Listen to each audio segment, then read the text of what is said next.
Yes, welcome my dear students. Yes class, today we are going to start our chapter number 40 from the pages of history. Yes class, हम सब जानते हैं कि हमारा देश आ, गुलाम था अंग्रेज़ों का और इस तरीके से हम लोगों की बहुत सी ऐसी हिस्ट्री, कुछ इतिहास, कुछ बातें ऐसी थी जो कि आज भी हम लोग याद करते हैं तो हम लोगों की रूह कांप जाती है। यानी कि India is a full of struggle. India कैसे आज़ाद हुआ, एक तरीके से बहुत से लोगों की कुर्बानियाँ थीं, बहुत से लोगों ने अपना बलिदान दिया, बहुत से ऐसे नेता थे, राजनेता थे, क्रांतिकारी थे, वीर थे, जिनकी वजह से हमारा देश आज़ाद हुआ और हम आज खुली हवा के नीचे सांस ले रहे हैं। बिना किसी रोक टोक के कहीं भी हम आ सकते हैं, जा सकते हैं। इस तरीके से हमको अपने देश में आज़ादी मिली। हम अपने देश में ही गुलाम बन कर के रह गए थे। हम सबको मालूम है कि अंग्रेज़ भारत में व्यापार करने के उद्देश्य से आए थे और हमारे ही देश को उन्होंने गुलाम बना के रख दिया था। काफ़ी सालों तक उन्होंने हमें गुलामी की जंजीरों में बांधे रखा। ऐसे बहुत से क्रांतिकारी थे जिन्होंने हमारे देश को याद कर कुर्बानी दी। ठीक है क्लास, तो इसी के साथ हम अपना ये चैप्टर स्टार्ट करते हैं। इसी तरीके से हमारे भारत में कुछ ऐसे इतिहास के पन्ने हैं जिन्हें आज हम इस चैप्टर में दोहराते हैं। ठीक है क्लास, तो ऐसे इसमें बहुत से ऐसे इवेंट्स हुए थे उन इवेंट्स का ईयर हमें इसमें याद करना है। ठीक है, अब जैसे कि इसमें दिया हुआ है first one, when did the following event happens, कौन से इवेंट कब हुए थे। ठीक है, फर्स्ट दिया है बैटल ऑफ प्लासी, यानी कि प्लासी का युद्ध। हम सब जानते हैं कि प्लासी का युद्ध क्या था।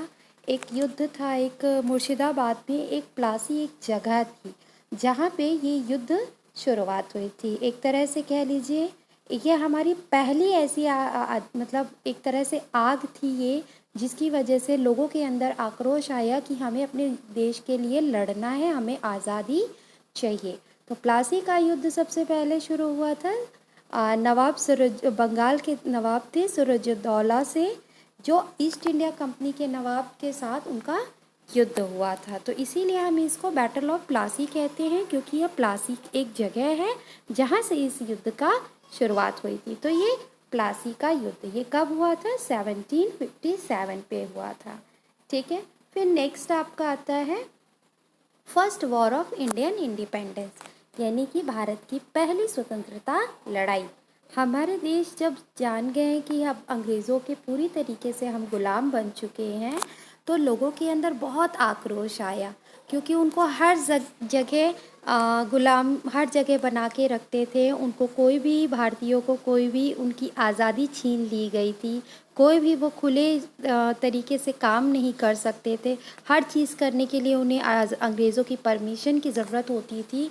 तो इसीलिए लोगों के अंदर इतना आक्रोश पैदा हो गया कि उन्होंने फर्स्ट इंडियन इंडिपेंडेंस वॉर के लिए युद्ध किया।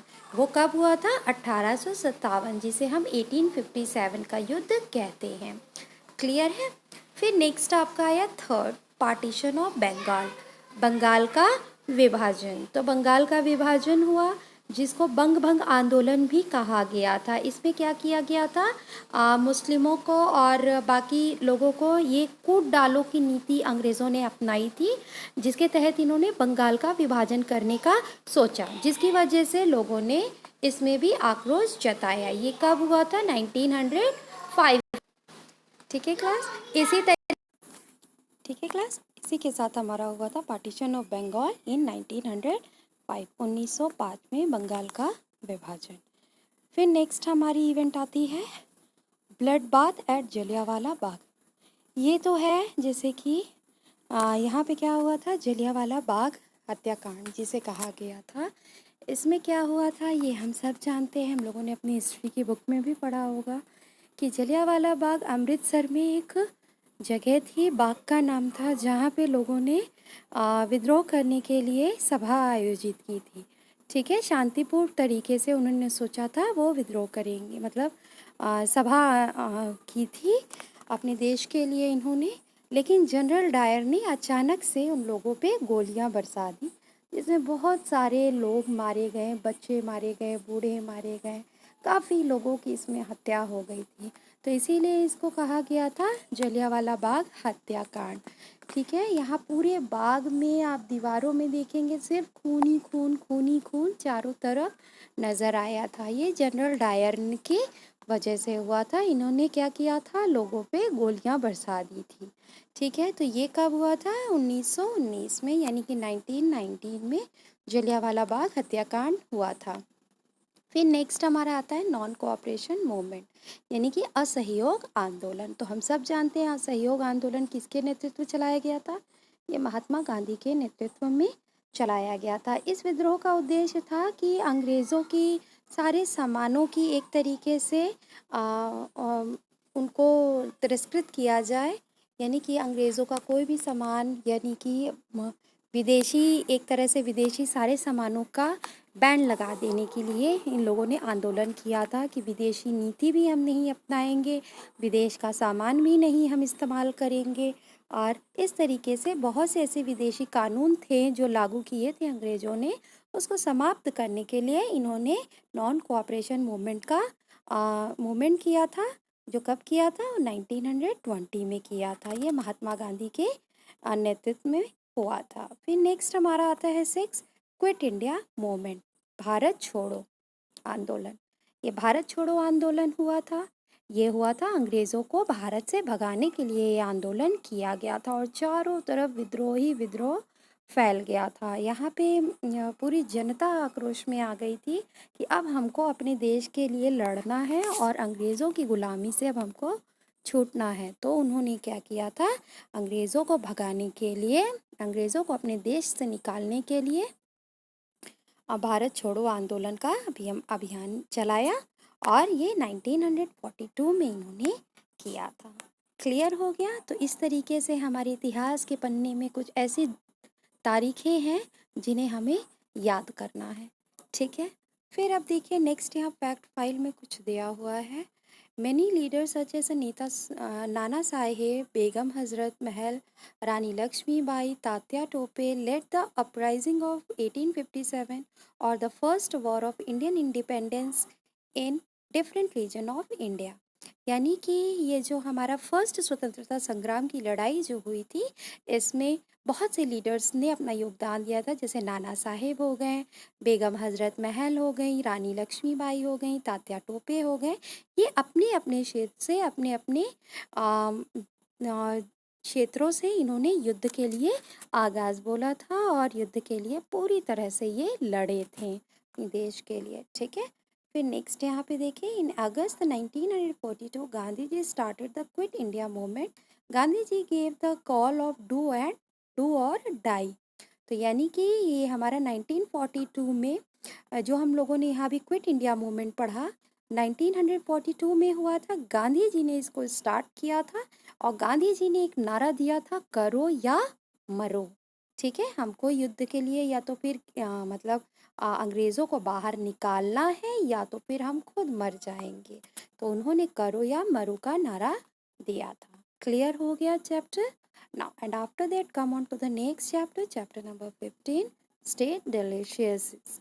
यानी कि हम सब जानते हैं कि जिस तरीके से हर स्टेट में अलग अलग ड्रेसेस होते हैं, अलग अलग कस्टम्स होते हैं, अलग अलग फेस्टिवल्स भी होते हैं, तो उसी तरीके से हर स्टेट के अपनी कुछ अलग अलग स्पेशल डिशेस होती हैं जो लोगों को उस जगह को याद करने पे मजबूर करती है। यानी कि जैसे कि हम सब जानते हैं कि आगरा में ऐसा क्या फेमस है, तो आगरा का पेठा बहुत ही मशहूर है और सब इसके बारे में जानते हैं।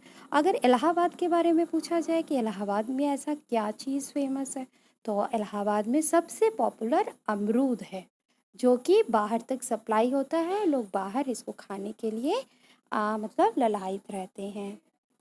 ठीक है, इसी तरीके से हर स्टेट के अपने अलग अलग कुछ स्पेशल डिशेस होती हैं। अब देखिए, every state of India exhibit and different culture, tradition, a way of life, language and question. Every state has a different taste and cooking style. हर स्टेट का अपना एक कुकिंग स्टाइल होता है और कुकिंग टेस्ट होता है। जैसे कि जैसे आप देख लीजिए, आपका क्या हो गया, इडली सांभर हो गया, ये नॉर्थ साउथ इंडियन फूड हो गए हैं। इस तरीके से साउथ साइड चले जाइए तो वहाँ का खाने बनाने का तरीका और वहाँ का टेस्ट इज़ समथिंग डिफरेंट, कुछ अलग होता है। अब आप यहाँ बनाते हैं जो चीज़ें, उसका टेस्ट और स्टाइल कुछ अलग होता है। तो अब इस चैप्टर में हम उसी के बारे में पढ़ेंगे। अब जैसे कि यहाँ पे देखिए, एक साइड दिया हुआ स्टेट का नाम, एक साइड दिया हुआ है वहाँ की स्पेशल डिशेस, ठीक है। तो हमको क्या करना है, इनको मैच करना है। अब जैसे कि देखिए फर्स्ट वन दिया है बिहार। तो बिहार में ऐसी क्या चीज़ पॉपुलर है, तो बिहार का होता है लिट्टी चोखा। ये हम सब जानते हैं, यहाँ पे भी लोग बनाते हैं, खाते हैं और बहुत टेस्टी होता है, ठीक है। फिर नेक्स्ट सेकेंड को देखिए गुजरात। तो गुजरात में ऐसा क्या फेमस है, तो गुजरात की खांडवी फेमस है, ठीक है। फिर नेक्स्ट थर्ड है महाराष्ट्र। तो महाराष्ट्र में ऐसा क्या पॉपुलर है, तो महाराष्ट्र की है थाली पीठ, महाराष्ट्र की थाली पीठ। फिर उत्तराखंड है, उत्तराखंड में क्या चीज़ पॉपुलर है, बाल मिठाई। तो हमें बाल मिठाई से मैच करना है। फिर उड़ीसा है, तो उड़ीसा की क्या फेमस चीज़ है, छेना पोड़ा। तो उड़ीसा को छेना पोड़ा से मैच करना है। फिर सिक्स्थ है हमारा जम्मू कश्मीर। तो जम्मू कश्मीर में क्या फेमस और पॉपुलर है, हमारा रोगन जोश है, ठीक है। तो ये सब डिशेस बहुत ही टेस्टी होती हैं और इन सब का टेस्ट डिफरेंट होता है, ठीक है। इनका टेक्सचर डिफरेंट होता है, बनाने का तरीका अलग होता है, ठीक। तो ना इधर हम देखते हैं fact file. India is rightly called the land of spices. No country in the world produce as many variants of spices as India. यानी कि हम सब जानते हैं India is a land of spices, यानी कि यहाँ पे मसालों की खान है इंडिया। इंडिया में ही हर तरह के मसाले होते हैं, जैसे कि आपके बहुत से ऐसे मसाले हैं किचन में यूज़ होते हैं, तो इसलिए इंडिया को लैंड ऑफ स्पाइसेस कहा गया है और बाकी कंट्रीज़ में मसालों का यूज़ नहीं होता है। तो आई होप आप लोगों को ये चैप्टर समझ आया होगा। तो आप लोग इसको बुक में फिल कर लीजिएगा and thank you for today class.